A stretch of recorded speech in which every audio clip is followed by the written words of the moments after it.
Hello guys, this is 5th Generation Hobby Shop and welcome to another unboxing and testing.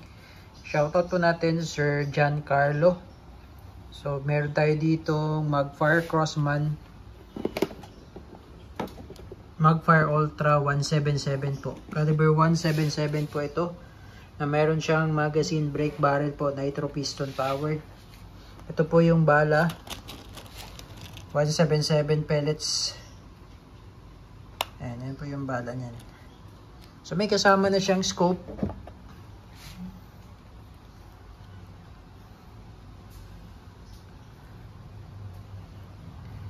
Ayan, bali yung kasamang scope ay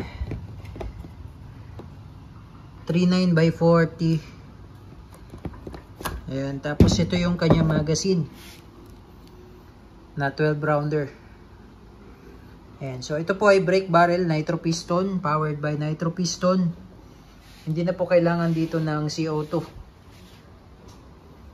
Ayan, babaliin nyo lang po, brake barrel po siya. Ayan, up to 1,300 APS. Ayan po, ito yung kanyang safety. Ayan yung safe, ayan naman po yung fire. Yung kanyang iron sight po, na-adjust po yan, windage and elevation. Sa front naman, naka-fix. Ayan. Meron siyang sight. Ito yung lagayan ng sling. Ayan. Ulitin ko po, this is the Magfire Ultra Multi-Shot Brake Barrel po. Caliber 177 po. 1,300 DPS. Ito yung di magazine siya. Yan, so hindi na po kailangan dito ng CO2. Maganda po ito pa probinsya. Hindi na po kayo magpapakarga ng CO2. Ayan. Okay, so bali ganito naman po yung paglo-load ng bala sa magazine. Yan, pagka ganyan sign po makikita nyo, ibig sabihin wala po laman yan. Yan, papasok nyo lang po yung pellet. Pag ganyan, tapos iikot nyo po. Ang ikot niya po clockwise.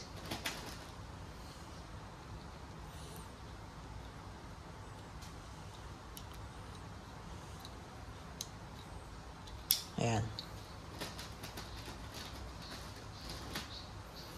So ganun lang po kadali maglagay ng bala.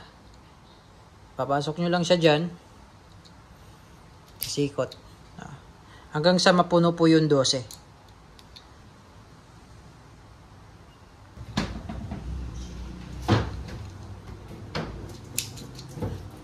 Kapag 0 na po, huwag nyo na pong lalagyan yung dito na part.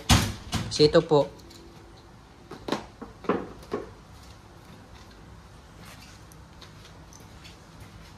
bali dito po yan ipasasalpak. Sasalpak nyo siya dyan. Yan, pag 0 na. Okay. Kasi ito po, yung i-break nyo lang po. Yan. So again, di na po kailangan dito ng CO2. Maganda siya pang probinsya dahil mahirap magpakarga ng CO2 lalo na sa probinsya. Ito nitro piston powered. Bali ang nagpapagana sa kanya yung kanyang piston. So ito yung itsura ng piston. Yan po yung piston. Yan. So yan, pagka binabali nyo, magkakaroon siya ng pressure, yun yung tumutulak sa bala. Yan, ganito lang. Yan. Tapos babalik. Yan. So, bawal lang po siyang iputok ng walang bala. Tapos pagka itatabi nyo, huwag nyo po siyang ikakasa. Yan. So, subukan lang natin. Firing. May recoil siya, malakas. So, sasalpak mo siya dito, yung magazine. Pagka alisin naman, hugot lang. Yan. Tapos, makikita nyo po dyan, pag yan, 0 pa. Pagka ikakasa natin, yan, meron na siyang 1. So makikita nyo po kung nakailang putok na po yung air gun. Okay, testing po. Testing Crossman Ultra Magfire 177 brake barrel. So, hindi pa po nakakabit yung scope. Bali, kayo na po magsisiro nun. Okay, firing. Yan. So, babali ulit. Okay, so tingnan natin. Yan, nag-number 2 na po. Okay, and firing. Hanggang sa maubos po yung 12. Okay, ganun lang po yung mechanism na to.